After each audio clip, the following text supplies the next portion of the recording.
Veg and non veg சேனலில் இன்றைக்கி நம்ம கடையிலேருந்து வாங்குகிற காய்கறி பழம் எல்லாம் எப்படி கழுவுறதுன்னு பார்க்கலாம். இந்த மெத்தடை ஃபாலோ பண்ணிங்கன்னா காய்கறி பழங்களில் இருக்கிற பூச்சிக்கொல்லி எல்லாமே 90% அளவுக்கு ரிமூவ் ஆகிடும். இப்போது எப்படி வாஷ் பண்ணுறதுன்னு பார்க்கலாம்.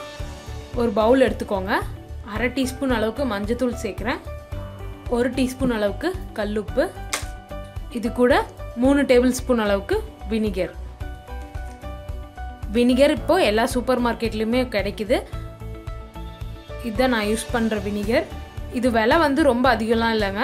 1/2 லிட்டரோட விலையே 28 ரூபாய் தான். இது கூட தேவையான அளவுக்கு தண்ணி, உப்பு கரையிற அளவுக்கு நல்லா மிக்ஸ் பண்ணி விட்டுருங்க.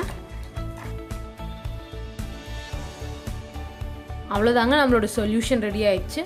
இப்போ இதில் நம்ம மார்க்கெட்லேருந்து வாங்கிட்டு வந்த எந்த வெஜிடபிளாக இருந்தாலும் சரி, இல்லை எந்த ஃப்ரூட்டாக இருந்தாலும் சரி, இதில் நம்ம ஆட் பண்ணி ஒரு 10 நிமிஷம் ஊற வச்சிடலாம்.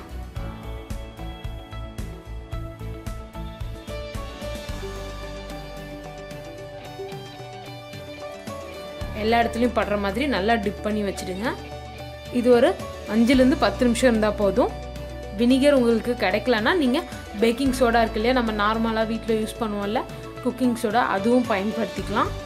நம்ம இதில் சேர்த்துருக்க உப்பு, மஞ்சள், வினிகர் இது எல்லாமே வந்து கிருமி நாசினியாக செயல்பட்டு நம்ம காய்கறி இல்லை பழங்களில் ஏதாவது மேலே கிருமி இருந்தாலும் அதையும் கொன்றும். வினிகர் வந்து பழங்களில் காய்கறியில் அடிச்சிருக்க பூச்சிக்கொல்லியும் ரிமூவ் பண்ணும். இது வந்து ஒரு ஸ்டடிலேயே ப்ரூவ் பண்ணியிருக்காங்க.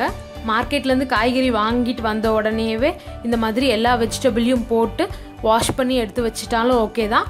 10 நிமிஷத்துக்கு அப்புறம் இந்த தண்ணியை ரிமூவ் பண்ணிவிட்டு நல்லா 2-3 தடவை வாஷ் பண்ணிவிட்டு ஒரு டிஷ்யூ பேப்பர்லேயோ அல்லது காட்டன் கிளாத்தில் போட்டு நல்லா தொடச்சிட்டு ஈரம்லாம் போனதுக்கப்புறம் எடுத்து ஃப்ரிட்ஜில் வச்சிட்டிங்கன்னா உங்களுக்கு எப்போ வேணுமோ அப்போ எடுத்து ஈஸியாக யூஸ் பண்ணிக்கலாம். அப்படி இல்லைன்னா நீங்கள் டெய்லியும் சமைக்கிறதுக்கு 10 நிமிஷத்துக்கு முன்னாடி இந்த மாதிரி எடுத்து க்ளீன் பண்ணிட்டீங்கனாலும் ஓகே தான்.